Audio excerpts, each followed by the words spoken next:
भाटी साहब, क्या मुद्दे कम पड़ गए हैं क्या कि धर्म के आधार पर और इस तरीके के बयानबाजी करने सामने राजनेता आ जाते हैं, जिसमें स्वामी प्रसाद मौर्य ने एक नया बखेड़ा खड़ा कर दिया है रामचरितमानस को लेकर दिए बयान को लेकर के।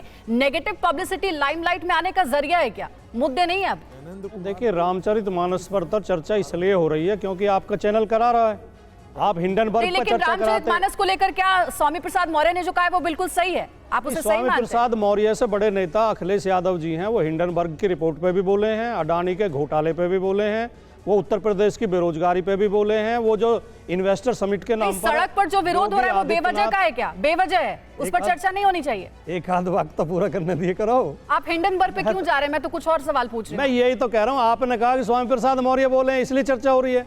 स्वामी प्रसाद मौर्य से बड़े नेता श्री अखिलेश यादव जी हैं, वो हिंडनबर्ग की रिपोर्ट पे भी बोले हैं, उत्तर प्रदेश की बेरोजगारी पे भी बोले हैं, महंगाई पर भी बोले हैं, इन्वेस्टर समिट के नाम पर जो घपले घोटाले किए जा रहे हैं, फर्जीवाड़ा कर रही है बीजेपी, उस पर भी बोले। उन पे तो आपने डिबेट नहीं कराई। भाटी साहब, वो बयान भी हमने दिखाया है। राजकुमार भाटी, अगर आप टीवी9 भारतवर्ष देखेंगे ना गौर से तो आपको पता चलेगा वो बयान भी दिखाए गए हैं। लेकिन फिलहाल चर्चा पर आइए, मुद्दे पर आइए, जो सवाल आपसे पूछा गया उस पर चर्चा पे आता हूँ।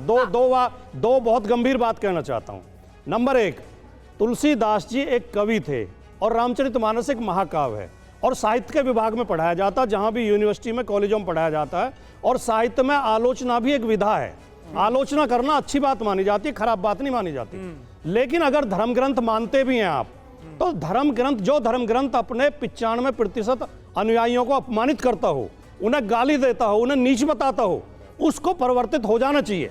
इसमें महिलाओं के लिए इतनी गंदी गंदी चौपाइयां हैं कि महिलाओं में 8 अवगुण होते हैं, वो बहुत कामुक होती हैं। ऐसी कुछ चौपाई याद हो तो बताइए आप। हाँ, मैं बोल देता हूं, चौपाई बताइए। मैं बोल देता हूं। वो तुलसीदास जी कहते हैं कि महिलाएं अपने पिता, पुत्र या भाई भी अगर सुंदर पुरुष है, उसे देख के भी अपने आप को नहीं रोक पाती हैं। तो वो कहते हैं, भ्राता पिता पुत्र उर्गारी, पुरुष मनोहर निरखत नारी, हो ही विकल्प सक मन ही न रोकी, जिम रवि मणि द्रव रवि विलोकी। इसका अर्थ यह है कि महिलाएं अपने पिता, पुत्र और भाई, इतनी अपमानजनक बात, क्या आप महिला होने के नाते इसे स्वीकार करेंगे? क्या इसे धर्म ग्रंथ कहेंगे? दूसरी बात, जो अभी एक संत कह रहे थे, पहली बात तो आपके चैनल को कुछ रिपोर्टर उन जातियों के गांव में भी भेजने चाहिए थे जिन्हें अपमानित किया गया है। सारे रिपोर्टर एक ही जगह गए हैं। ठीक है भाटी साहब, मैं एक सुझाव दे रहा हूं, मैं आपका कोई विरोध नहीं। हमारे रिपोर्टर भी जुड़े, यही वजह है हमारे तमाम जो संवाददाता वो जुड़े हुए हैं, तमाम संतों से, आम लोगों से बात हो रही है। राजकुमार भाटी जी और भी मेहमान हमारे साथ हैं, उनका रुख कर रहे हैं हर्षवर्धन त्रिपाठी। हर्षवर्धन त्रिपाठी जी, मेरा सवाल आपसे ये बताइए, अभी आचार्य परमहंस जी को आपने सुना, ढोल गवार शूद्र पशु नारी, जब ताड़ना शब्द का इस्तेमाल हो रहा है तो इसको वो परिभाषित करने की, अगर शिक्षित करने की बात की जा रही है, मैं करुणा एक मिनट के लिए आपको भी रोकना चाहूंगी और मैं माफी चाहूंगी भाटी साहब, आपने जो अभी कहा है ना स्त्री को लेकर, उसको लेकर मैं आपको बता देती हूँ। कत विधि सृजी नारी जगमाही, पराधीन सपनेहु सुख नाही, सीताराम भवानी शंकर वाणी विनायको और सियाराम में सब जग जानी वाले तुलसी स्त्री की शक्ति, संपन्नता और पीड़ा के गायक हैं।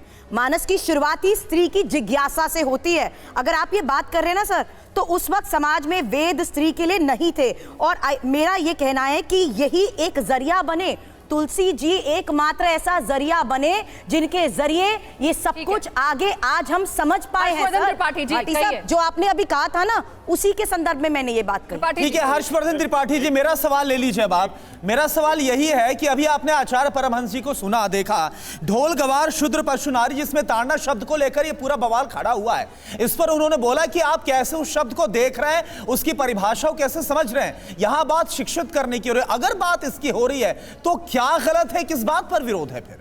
देखिए, मैं चूंकि मैं बोल नहीं रहा था, भाटी जी बार बार ये कह रहे हैं कि उनको बोलने नहीं दिया है, लेकिन बाद में रिकॉर्डिंग देखेंगे सबसे ज्यादा समय वो बोले, सिर्फ 40 सेकंड, सिर्फ 40 सेकंड, सिर्फ 40 सेकंड। हर्षवर्धन जी, सबसे पहले तो जब कोई भी कहता है कि गोस्वामी जी नारी विरोधी हैं, तो सुरभि ने भी संदर्भ दिए, और मैं कहता हूं कि जो आपको सबसे आसानी से ध्यान में आ जाता है, धीरज धर्म मित्र अरुनारी, आपतकाल परखिए चारी। जिस नारी को तुलसीदास जी कह रहे हैं कि जब एकदम फंसे हो, बुरे हाल में हो, तो नारी को याद करो, वही करेगी। दूसरा, एक नारी के कहने से वो राम बोला से गोस्वामी तुलसीदास हो गए, उनकी अपनी पत्नी थी। जितने चरित्र हैं नारियों के वो पूज्य हैं, श्रेष्ठ हैं, सबसे ज्यादा शिखर पर बैठे हैं, यहां तक कि मंदोदरी भी। जब वो शबरी का प्रसंग लेकर बात करते हैं तो उनके मन में क्या भाव आता है और राम और शबरी के प्रसंग को कैसे बताते हैं? जूठा शबरी का खाते राम है। निषाद राजगुह के साथ जब वो गले लगाते हैं तो कौन सा प्रसंग रहा होगा? आज के घिनौने जातिवादियों को, घिनहे जातिवादियों को वो संदर्भ नहीं समझ में आएंगे। और बस 10 सेकंड में खत्म करता हूं।